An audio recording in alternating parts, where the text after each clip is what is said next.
কিভাবে হাতে ধরে নিজের ক্যারিয়ারের ১২টা বাজিয়ে দিতে হয় তার এক জলজান্ত উদাহরণ হলেন অলরাউন্ডার নাসির হোসেন।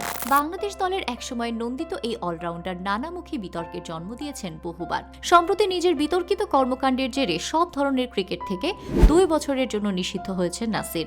২০২১ সালে আবুধাবি টি10 লিগ খেলার সময় সন্দেহভাজন ব্যক্তি থেকে একটি আইফোন উপহার হিসেবে নেওয়ায় নাসিরের বিরুদ্ধে ফিক্সিংয়ের অভিযোগ আনে আইসিসি, যার শাস্তি হিসেবে ২ বছরের জন্য ক্রিকেট থেকে ছিটকে গেলেন তিনি। তবে এগুলো নাসিরের জন্য নতুন কিছু নয়। বিভিন্ন সময়ে লজ্জাজনক সব বিতর্কে জড়িয়ে খবরের শিরোনাম হয়েছেন টাইগার স্কোয়াডের এই প্রাক্তন স্টার বয়। ২০২১ সালে তামিমা তাম্মি নামের এক বিমানবালাকে বিয়ে করে দেশব্যাপী ব্যাপক হাস্যরসের জন্ম দিয়েছিলেন নাসির। তামিমার প্রাক্তন স্বামীর অভিযোগ ছিল তামিমার সাথে তার ডিভোর্স হওয়ার আগেই নাসির তার বউকে বিয়ে করেছে। নাসির তামিমার এমন বিতর্কিত বিয়ের খবর মুহূর্তেই চারদিকে আগুনের মতো ছড়িয়ে পড়ে, যার ফলে সাবান পানি ছাড়াই নাসিরকে ধুয়ে দিয়েছিল নেটিজেনরা। তাছাড়া ২০১৮ সালেও নারী ঘটিত কেলেঙ্কারিতে জড়িয়ে সমালোচকদের আক্রোশের কেন্দ্রবিন্দুতে পরিণত হয়েছিলেন নাসির হোসেন। সেই বছর সুবা নামের এক উঠতি মডেল হুট করেই নিজের সামাজিক যোগাযোগ মাধ্যমে দাবি করে বসে যে নাসিরের সাথে তার অন্তরঙ্গ সম্পর্ক রয়েছে। সেই কেলেঙ্কারির জেরে নাসির হোসেনকে ছাতু বানিয়ে দিয়েছিল ক্ষিপ্ত সমর্থকরা।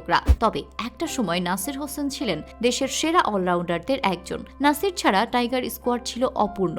বাংলাদেশ দলের অন্যতম এক ভরসার নাম ছিল নাসির হোসেন। কেউ কেউ তাকে দেশের সেরা ফিনিশার হিসেবেও দেখতেন।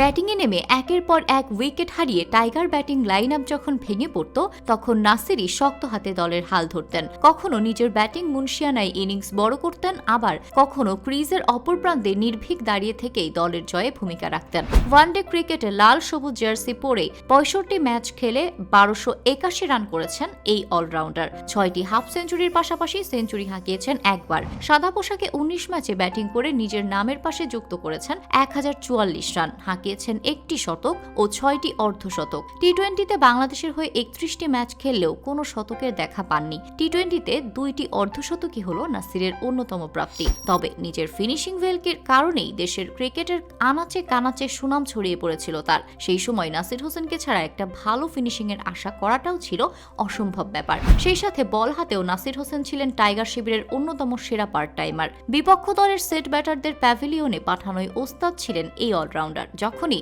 বিপক্ষ দলের হাঁটুগাড়া ইনিংসে বাংলাদেশ দিশেহারা হয়ে পড়ত, তখনই নাসির হোসেন দলকে ব্রেক থ্রু এনে দিতেন। তবে দিন শেষে টাইগার শিবিরের অন্যতম সেরা এই ফিনিশার নিজেই স্কোয়াড হতে ফিনিশ হয়ে গেলেন। নাসিরের ক্রিকেট ক্যারিয়ার এলোমেলো হয়ে যাওয়ার সবচেয়ে বড় কারণ হলো নাসির নিজেই। নাসিরের খামখেয়ালিপনা এবং অনিয়ন্ত্রিত লাইফস্টাইলের কারণে তার উপর থেকে আস্থা হারাতে থাকে টিম ম্যানেজমেন্ট। দলের প্রায় সকল গুরুত্বপূর্ণ ম্যাচের আগের দিন রাত করে টিম হোটেলে ফেরা এবং গ্রুপ মিটিংয়ে দলের সাথে না থাকা ছিল নাসিরের রোজকার রুটিন। দলের অনুশীলনের সময়ও চোখে পড়ত নাসিরের খামখেয়ালিপনা। সঠিক টাইমে তিনি কখনোই অনুশীলনের জন্য উপস্থিত হতেন না, ঠিকঠাক প্র্যাকটিসও করতেন না। ফিটনেসের ব্যাপারে তাকে তাগিদ দেওয়া হলে সেই কথাও তিনি কানে তুলতেন না, যার ফলাফল হিসেবে ২০১৫ সালের পর থেকেই টাইগার শিবিরের অনিয়মিতদের কাতারে ছুড়ে ফেলা হয় তাকে। ২০১৮ সালের পর থেকে অঘোষিতভাবে তাড়িয়ে দেওয়া হয় দল থেকে। দল থেকে বিতাড়িত হওয়ার পর কামব্যাকের চেষ্টা না করে নাসির জড়িয়েছেন নানা জঞ্জালে। সেই জঞ্জালে আটকে জাতীয় দলের স্বপ্ন তো অনেক আগেই জলাঞ্জলি দিয়েছেন। তবে এবার হয়তো ক্রিকেট থেকেই তাকে বিদায় নিতে হবে। বাংলার ক্রিকেট যুগে যুগে বহু আক্ষেপের সাক্ষী হয়েছে, তবে ফিনিশার নাসির হোসেনের ফিনিশ হয়ে যাওয়ার গল্পের কাছে যেন সকল আক্ষেপই হার মানে।